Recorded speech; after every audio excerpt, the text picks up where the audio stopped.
a daddy Mac. Dan's 30 years got our way, trading life and markets every day. Rusty's chained to the mines, digging deep day by day. But when Option Omega releases new features, he's free to come out and play option. Omega, you're trading home, where every move makes you feel less alone.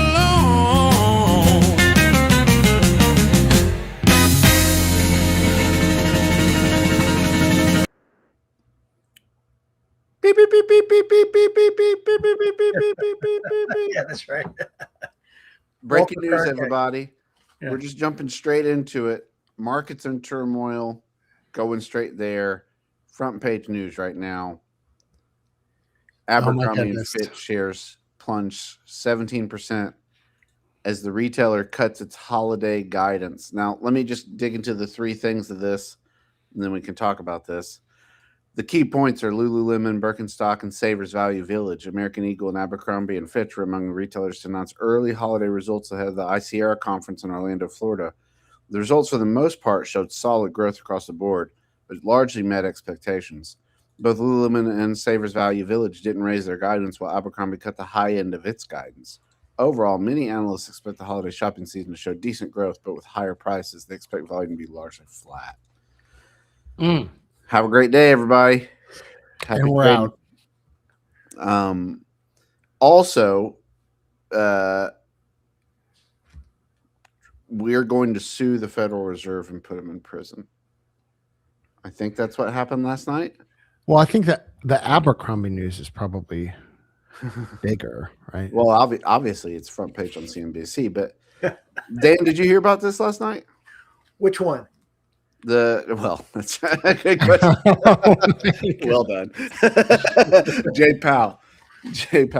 Oh yeah, but that, I mean, and that just, he's on the war. It seems like he's on the war path. I mean, Jay Powell? I said this at Panera Bread. I was telling somebody, I said, I wish I could, whatever vitamins President Trump has in the morning, I want some. I mean, he's just, you know, at that age, it's just, he's a marvel of something, right? He's Cocaine's a heck of a drug. I mean, just the energy. I would get tired, but him and Powell going back at it, and it's really. Do you think? I mean, it all comes to, what is it, Matt or Troy? Isn't he saying that the building that Powell was that something was with the building, or what's the way to say that? What's his beef? I think that I'm gonna let Matt go. Matt, let's hear a good Monday. No, Troy, go ahead. I think this is what we call in the old 1980s Manhattan area a shakedown. I like that word. That is I like that. I don't think any subpoenas would be coming through if interest rates were where Trump wants interest rates to be. That's a good point. We'll just say that. I think that's pretty straightforward. Is he taking techniques that he had, like from the real estate business in New York, and just translating it over? Yeah, it's just leadership skills. Here's the question: has Trump been impeached before? Certainly. A few times. How many times? 3. I'm gonna say 15. Do you know? Now you don't know. Okay, so we're arguing about how many times Trump had been impeached. This is 100% lawfare by Trump. And when I mean, it's just an observation that Trump himself has been impeached multiple times. This isn't an impeachment, right? This is something different. But the idea of using the legal system to go after or pressure a political opponent, I mean, this is just the world that's been the U.S. has been living in for what, 2 terms now? Like this term, and I mean 1.5 terms. So I read the headline, read the synopsis, chuckled, and moved on to the next one. I agree with that point. I think that's a valid point. Also, these are not like impeaching was Trump ever going to go to jail, or Clinton ever going to go to jail for being impeached? No. No. Well, I mean, they did take a mugshot of him. Correct. Yeah. Right. Yeah. I think they tried. I think they tried. Yeah. I think this last one was a more serious attempt than the Clinton impeachment, Yeah. which admittedly I was pretty young for and had no idea really what was going on. Well, he was the separate one, the impeachment. Like, he was found guilty of criminal charges. The mugshot one, that was an impeachment. That was a New York. Right. That's kind of goes to my whole point about lawfare. Yeah. That, listen, at one point in time, how many were there? 4 cases against Trump? I mean, you and I think we even on the show broke it down. They were like, it was hard to keep up. So, I mean, I wasn't surprised by it. Well, let's talk about goals. Let's talk about goals for criminal things, like quid pro quo, which I don't think you're arguing, Matt. I don't think you're arguing for. I'm not arguing. I'm just saying it doesn't. Here's my reaction. I just think this is the world we're living in. It doesn't surprise me one bit. Yeah. But my question, Troy and Matt, is here's my question. First of all, I want to start with a premise to this. Do you guys consider yourselves pretty good multitaskers? Matt's good at multitasking. I don't think I am. But when you think of President Trump, just to have one oar in the fire over the weekend, if you said, okay, we got the Powell thing going. Now you throw on Iran. Yeah. Why not Cuba? Still working on Venezuela. Yeah. Greenland. And then he's also, last week, he put his oar in the fire in NIL, right? He wanted, was it NIL or what was he said something in the sports realm. I mean, it seems like he's not comfortable unless he's got 10, what do they call that? Stay busy. Likes to stay busy. Busy. And it's like, there's no problem. I mean, well, this is my question. What are we working on with Greenland? Greenland. We're going to buy it. And I think this is going to happen. You do? I mean, I probably really do. Oh, yeah. I think so. But how does it happen? Why would they do it? Oh, they just the bases, the land for bases. Because if you turn a globe and look at it from the top down, look at Greenland. Yeah. Look where it is in relation to Russia. Look relation to other countries. Yeah, I mean, I don't want to offend our Danish subscribers because my knowledge level is not high, but I followed a Greenland expert during Trump's first term because this is not new. And I think it's like the tariffs. I mean, the tariffs aren't new either. He was talking about them first term. I guess my filter with Trump is I just don't get as surprised by him because it's the Bruce Lee thing. He doesn't have 10,000 kicks. He has one kick that he just does over and over. Like, wow, I never like that analogy. That was a good one. I'll just say this. Troy and Rusty and I had a heated debate last year when all these court cases were going around. And there was one person among the three of us who didn't think much was going to happen.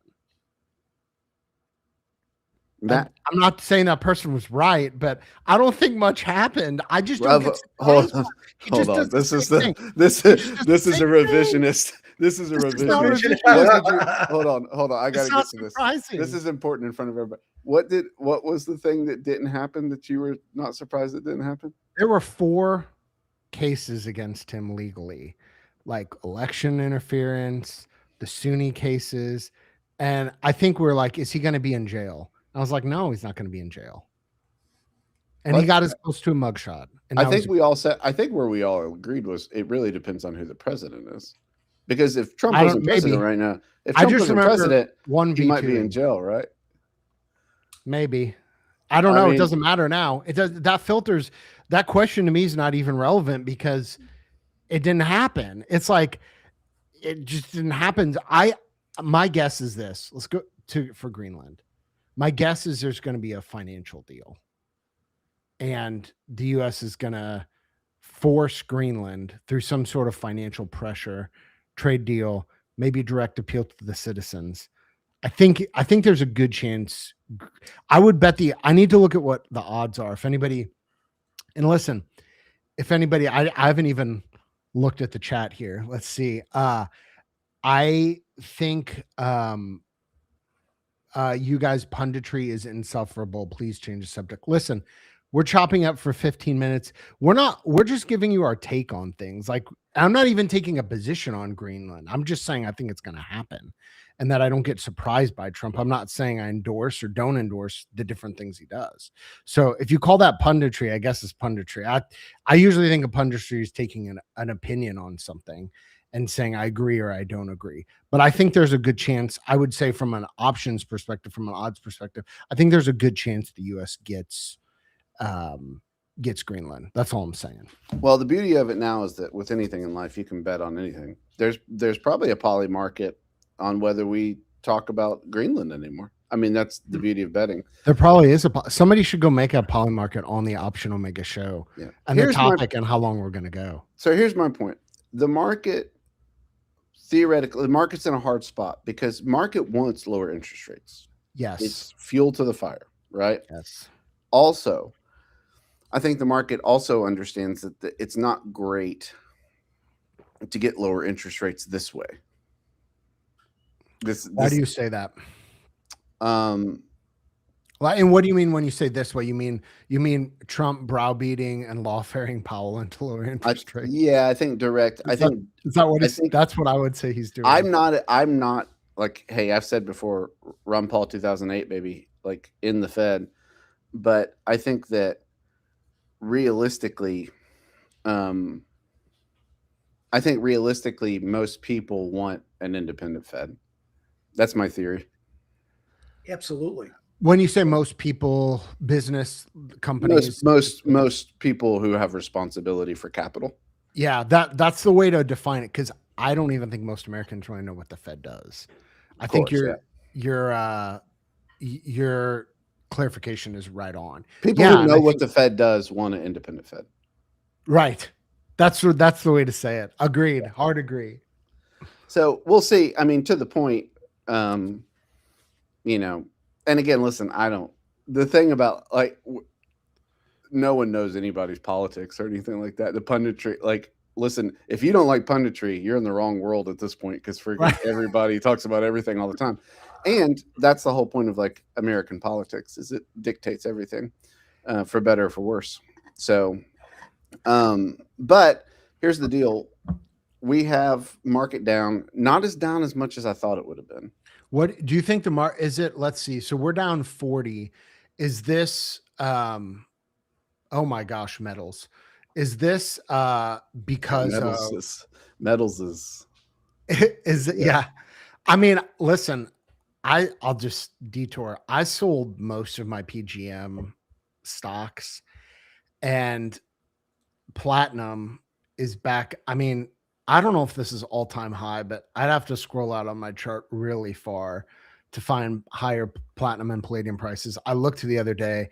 I just kept selling down one of my main stocks. I thought I had none left.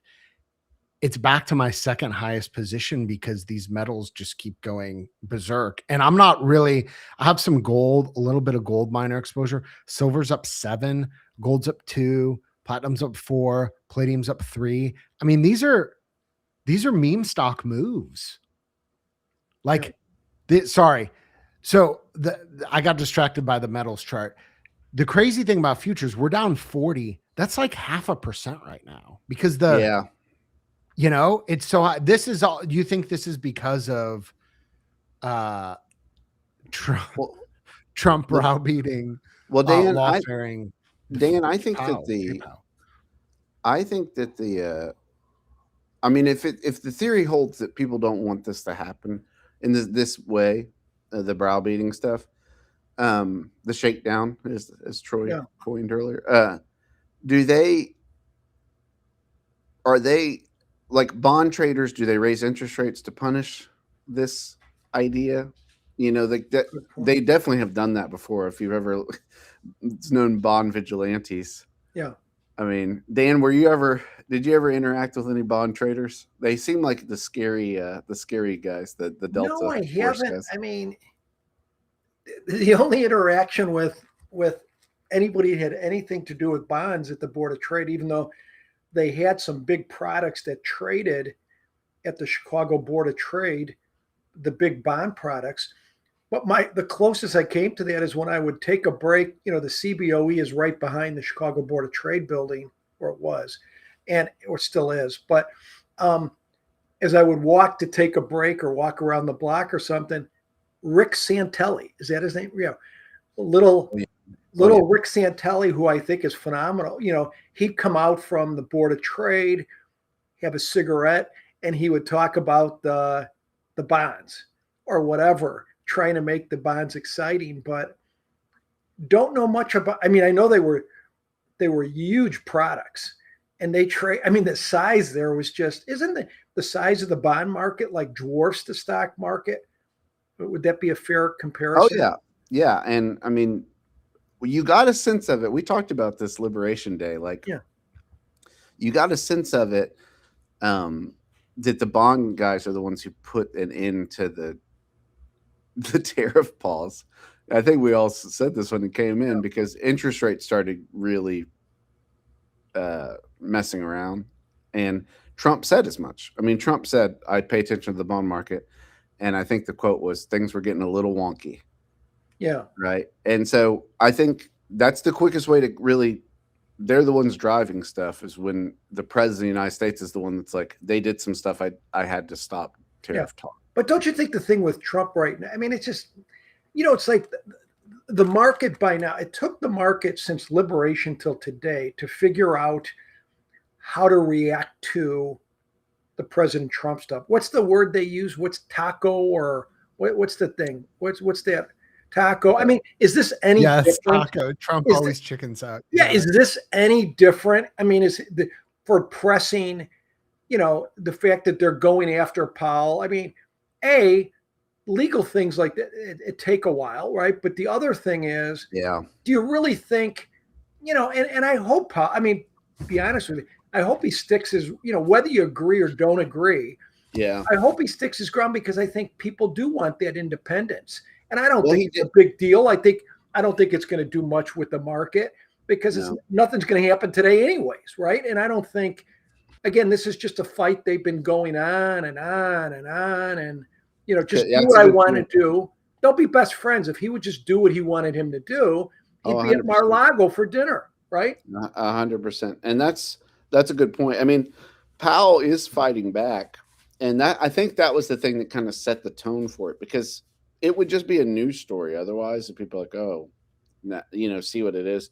But Powell came out with a video, like a 2-minute video last night, in a very kind of like address to the nation, which is really interesting to have the Federal Reserve do that. But he basically said, like, this is not about real estate deals that the Fed has been working on for like a decade. This is about the president wants interest rates at a place where we're not willing to take them. Yes. Like, everybody knows that. And so the fact that Powell just came out and said it, it puts the line, like, everybody knows what this is about. Yes. He knows what this is about. Everybody knows what this is about. Yeah. So now it's just a legal question. Really, it's just a legal question of, can the president fire the Federal Reserve? Yeah. That's really what this is. I think it's a nothing burger for the market, especially this week. Don't you think? I don't think it's going to. Yeah. Well, there's a lot going on. Do you guys think the market has priced in Powell getting replaced?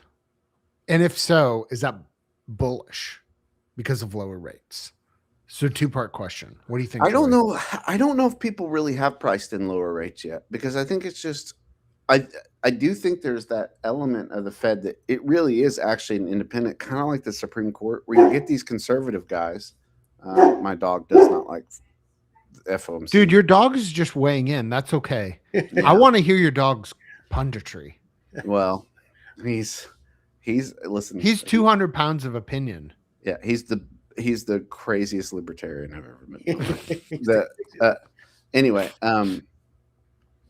I think that part of that issue with like the whole thing of it is it's an independent system, and so the Supreme Court gets in, and then people that you put in suddenly turn, right? And so you don't know until they're in there. You can have a guy that's like, all I'm going to do is negative interest rates. Yes, sir. But until he gets in there and actually does it, he doesn't have to do that. Yeah. That's the whole thing with Powell in the first place. Is Trump's like, I put him in there. He should Yeah. be doing what I want him to Right. do. Yeah. And Powell's like, it's an independent. It's like you Right. don't. It's not top down like that, you know. Yeah. So I'm excited about it. I think it's a huge week for that. Is FOMC this week? No. Man, Okay. I tell you what, can we just say FOMC seems to be getting less and less and less important? Am I imagining that? Do you guys? This one will be fun. Well, because interest rates have been staying steady. If they start like dropping them, and then every once in a while they pause them, it'll get spicy again. Yeah. I mean, you got CPI on Tuesday, and you have PPI, right? That's PPI. Right. Wait, CPI Tuesday, PPI Wednesday, and Wednesday the tariff. I put the tariff thing. It doesn't mean they have to do something on the tariff. Do I understand this correctly? That on Wednesday they can make a judgment on the tariff starting Wednesday. That doesn't mean they're going to do it, right? Isn't that the key? And then you have your earnings, the first batch of them. Let's see. Today you've got JPM and some, but all the bank stuff this week. So, yeah. You know, I mean, bottom line, when you take all that off the table, is again, I always say this: if nothing was going on, no geopolitical stuff, no geopolitical, none of the Powell, none of Iran or whatever, you'd be looking at the market and saying, geez, you know, we got a 14, 15 VIX. We're at all-time highs. You know, you're concerned about the downside. So, I mean, it's the, you know, the same. We're kind of slow grind to the upside, but I just think you've got to be either hedging or allowing more room on the downside. I'm not saying be short delta, but I think stuff like, you know, let's just take one strategy spotlight here, double calendars.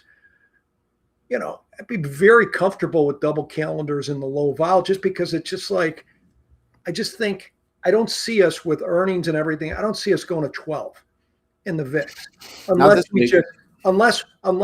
you know, you say what would get a VIX of 12. It would have to be just an incredibly slow, not fast, slow grind to the upside, right? But I think, you know, I'm not, you know, for mixed month trades right now, are you really worried about? I mean, I'm not that worried about the vol. I mean, I'd be more worried about, you know, could you have an oversized price move at some point? But I mean, you know, I just think it's a comfortable. I mean, it's more the question is the people doing credit spread, you know, like iron condors or credits. Are you getting enough room for your little? I mean, that's the whole thing. You know, high implied volatilities don't necessarily get you that much better credit for your credit spreads, but they get you a lot more room, right? So it just, at this point, if I'm a put seller, you know, which has been phenomenal for the last year, you're just a little, you know, you're not getting much premium, right? And we're near the high. So I'd just be a little, I think the RICS, like Tom's, I think Tom heard you. All in RICS, 100% every day. I mean, you got catalysts. You know, here's the thing with RICS. What I like about RICS, a lot of times with RICS, you only need maybe 60 to 65% of the expected move. So let's say you put a RIC on for, I'm just throwing this out there, Wednesday, right? So you got 2 days. If you look at the 2-day expected move, if you're doing RICS, depending on where you do it, if your longs are maybe 30, 32 delta, you only need maybe 60 to 65% of the expected move for those things to do well, right? And I think in a low vol, I really think the RICS are a good strategy right now. Now, I don't know if I would, at this point, lean them that much long, right? I don't know. I mean, you know what I mean? Like Matt, like you tested, and it was a great test. The RIC for a long-term approach, you probably want to be a little bit long delta, but I'm saying I'm just 8, 9, 10, more, 12 day. Yeah. Are you talking or longer? Yeah, I'm talking for a RIC like just strictly for the week ahead of us, like a 2 or 3 day, a 0 to a 3 day RIC. Yeah. That is basically you're only putting it on because there's some catalyst, right? And you think there could be a bit of a move, and I like the low vol. And I just think So what do you call it? I always screw up the word. Not arbitrary when it's not backed. It's Discretionary. discretionary. Yeah, discretionary RICs based on catalysts. I mean, I think they work really well. I mean, anyways, see, Tom got me excited there talking about. Tom got me excited talking about the RICs there. Anthony, that's an interesting question. That's a good question. It's not quite that way. So Anthony's question is good. Dan, you might take a stab at this. Isn't VIX the expected move of SPX over the next 30 days? The higher SPX gets, would it be tougher for VIX to get low because a 12 is such a lower percentage than it was 5 years ago? I think that's a good point. I mean, the only thing I look at is, immediately my mind went to 2017 when VIX hit 10 and stayed there for a little bit. But usually on the upside, and he makes a good point, on the upside right now, because we're so low in the VIX, to go to 12 or 11 or whatever, I think it has to be a slower move. He makes a good point with the percentage thing. But I just think if you're going fast to the upside right now, let's say we start going up fast, I don't think VIX is going anywhere. I don't think VIX is going to, I mean, it could go down a little bit, but I mean, because it's like the roller coaster effect. The faster we go up, they're looking the other way going down. So I think Tom says VIX is a calculated value based on, around 30 days out, but it's scaled, I think. I mean, this would get into the nuances of how VIX is calculated. That's I guess. I don't think it would be tough for VIX. I mean, VIX, we hit 13, didn't we, in the last couple of weeks in VIX? Yeah. Last week, I think. But we could, I mean, I don't see any problem. We could hit 12 or 13. I see what he's saying, but yeah. I still think with the. Well, Dan, this is a perfect setup because I've got a back test for us. A multi-day RIC based on VIX. You guys want to see this? Are you serious? Oh, yeah. All right. So let me link the video from this and then the back test. And so this video is from the end of 2024. So it sounds like a long time ago. It's a little over a year ago. And the same video, to see this video. How about this? There's back test. So what you'll see on this is a back test. It doesn't have a lot of trades. It's a Thursday back test. It only had 63 trades. Oh, sorry. It does have a lot of trades. I moved ahead. This is a RIC. It's an ADT RIC you put on Thursday when VIX is in a range. Okay. And this back test, again, I know we say this all the time. Please take a look at this back test. Feel free to optimize it, make your own, because it's kind of a dumb back test, even though I made it. I'm saying it's dumb because I just did a percentage based, and I did a percentage based with a RIC filter. But there's other ways to test that concept that are more refined. So maybe dumb's the wrong word. Will you look at it, Matt? Yeah, I just linked it in the chat. I mean, we put it on the old. Screen share it. Yes, let me screen share. I got you. Okay, so this is the back test from 2016 to 2024. And Troy, go ahead and run that.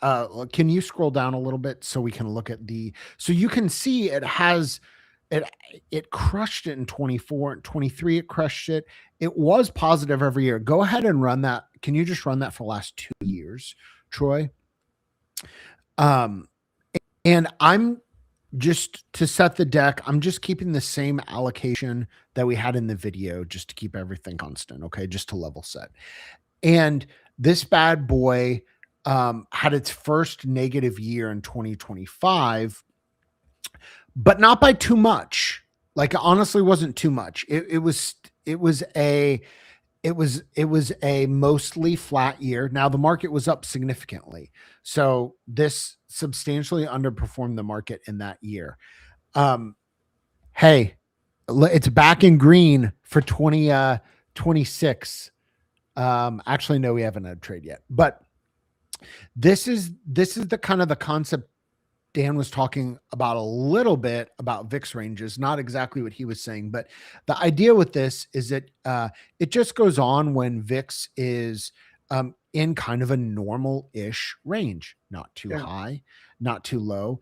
And there's a lot of things you could do to play with that. Troy is right now going to run it in the last couple of years when VIX is low. What I would say low, have a like sub 14. Yeah, it's gonna have a lot of data points because we haven't had a low Yes. VIX. But it's consistently red all 3 years.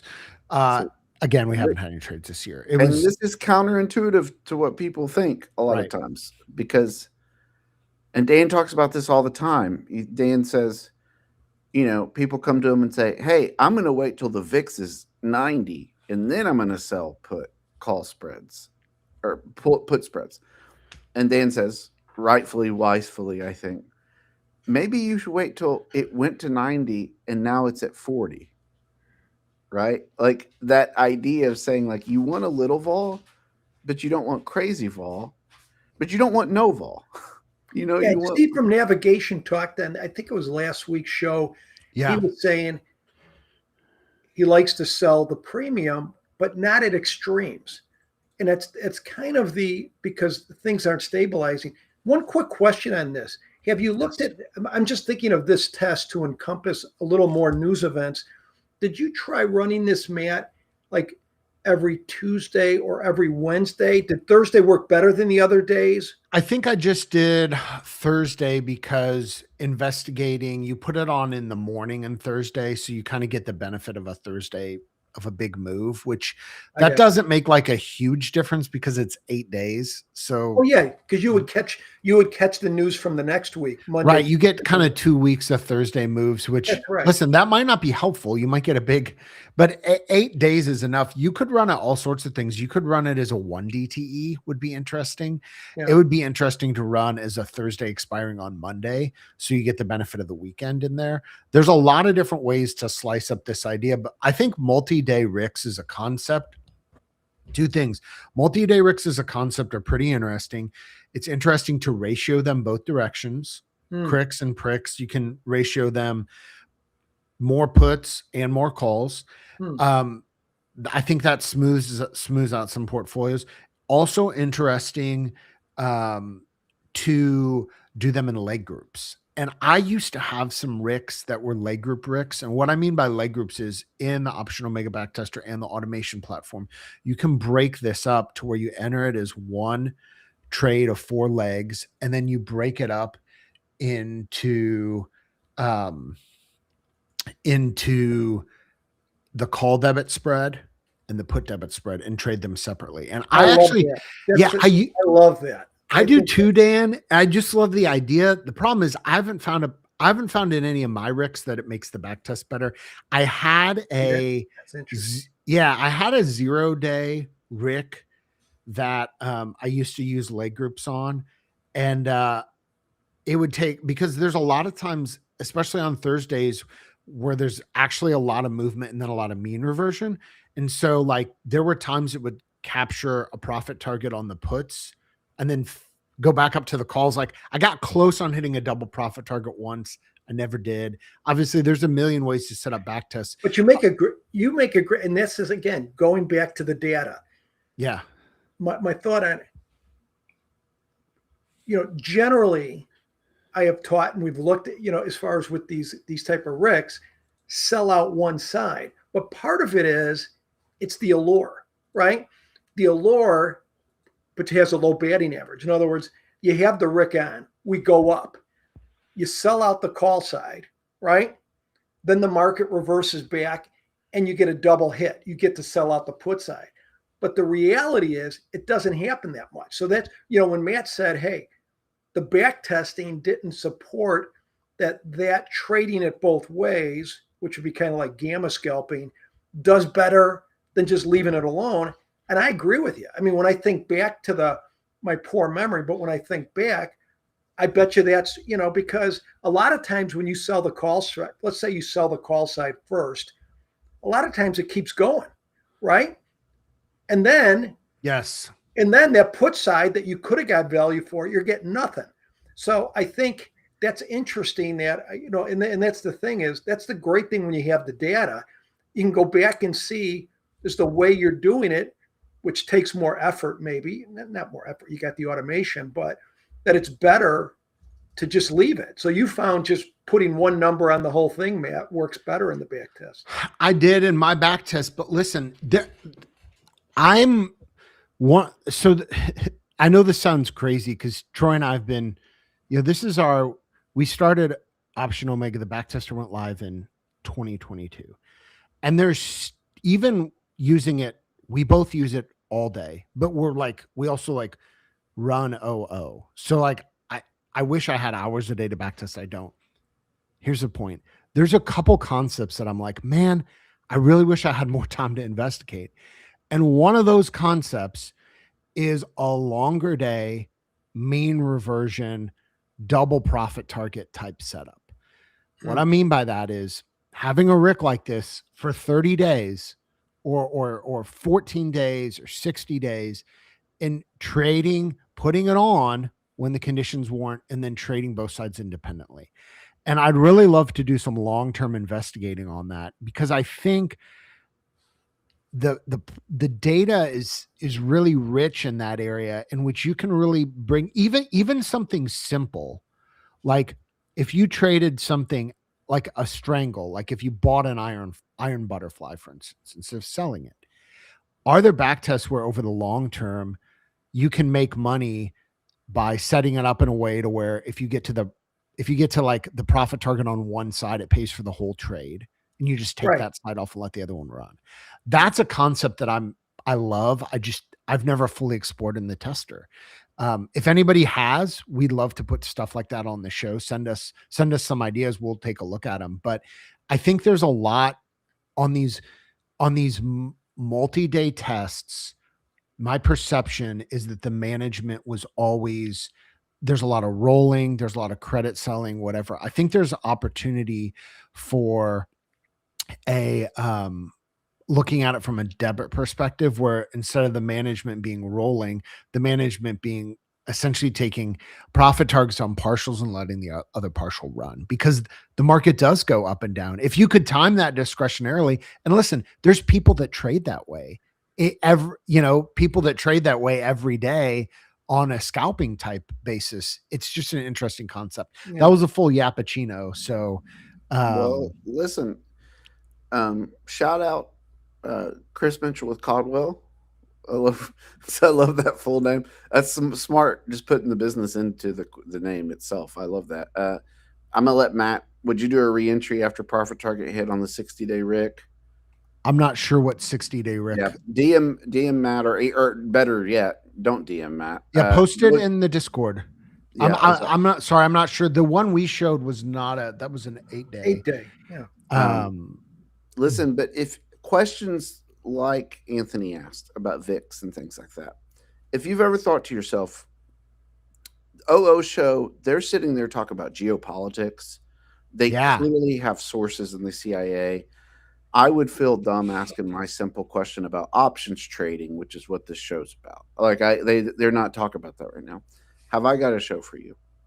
Because today at 11 a.m., starting Monday, Wednesday, and Friday, options trading for beginners with Dan Sheridan.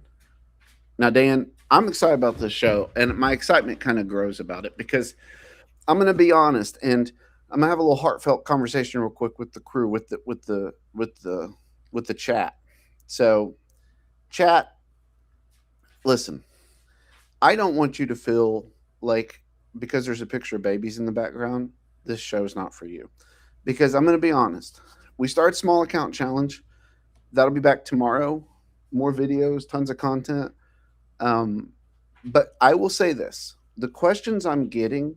And I mean this in love. I mean this because this is how we learn, right? The questions I'm getting, most of you should be tuning into options trading for beginners with Dan Sheridan, because Dan's going to help you. And I don't mean that in the sense of saying like you're stupid or anything like that. It's just that we need to talk about some basics of options trading before you even do small account. So if you've never traded options before, I would even encourage you to tune in for a couple weeks it will work in parallel together. I promise you. We're not going to sit there and be talking about small account challenge, but Dan's going to lead you and guide you gentler than I ever could, because I'm going to throw in there some like mean things because I'm not a good person, but Dan is a good person. And so Dan's going to help us. And that's a Yappuccino. Dan, do you have any thoughts about that? Well, I just think all of it. I mean, I've said this and I mean this, every day that I'm, teaching or going over, I learned from everybody. I mean, when you think I learn from every time I talk to Matt or you or as long as you're open, right? Because you might have just thinking of something differently. When I go over, this beginner class, I'll probably get more out of it than anybody, because it's like, because I'm thinking about these things and I'm like, oh, wow, how come I haven't been doing that? Or it makes you think, it's like the preacher who, you're going to preach on a passage on Sunday, Troy. Well, you go over that and over that and over that all week. And so you get the most out of it. So, I mean, to me, 100%. I think going over, even like today, we're going to talk about what are the 3 reasons that people trade options. And as I was kind of thinking about that yesterday, the 3 reasons we trade options and the different things, just a lot of thoughts came to my mind, right? And things and so I just think in a lot of these areas, we all need reminders. I mean, even like the gentleman who brought up the VIX today, that got me thinking Yep. about different things. And it's just Yep. good to, we always pick up something, right? Yeah. And the business is always changing. So it's I wanted, again, Dan said it correctly, but I want to put it out there real quick before we leave. Like, the show's for everybody. You will learn something. We say it's for beginners, but it's going to be for everybody, and you'll learn something. I promise you. I'm certainly looking forward to learning. Yeah, we're starting slow, but I think even in the beginning concepts, when you talk about them, it just sometimes you just get new thoughts about these beginning things, and that not even paying it. I need this more than anybody. I'll say that I need the beginner stuff more than anybody to kind of go over it and review. So listen, let me wrap this up for us. Last week, I'm going to say this again on Troy's behalf because he's humble. Guys, Troy has put in a ton of work, and we have heard he's off to check his positions. We'll wrap this up quickly. We have heard the questions, the comments, etc. There are 5 YouTube shows now on Option Omega, and there's a discussion channel for all of them on the verified Discord. So we've got this show every day where we'll talk punditry, NBA basketball, Civil War history, and whatever else we feel like. Whatever we want to talk about every day, we want to talk about it. That's the first 20 minutes, and then usually a back test or something. We've got Fix My Back Test. We have the Navigation Trading Show, the Small Account Challenge Show, and the one we just highlighted, Options Trading for Beginners. So we talked about metals earlier today. There was a shout out to the PGM, silver, gold, etc. Shout out SilJ, 100% of my retirement portfolio right now. Oh my goodness. Silver miners going all in. Yeah. So does that answer your question about we're a pro stonk market crypto channel range?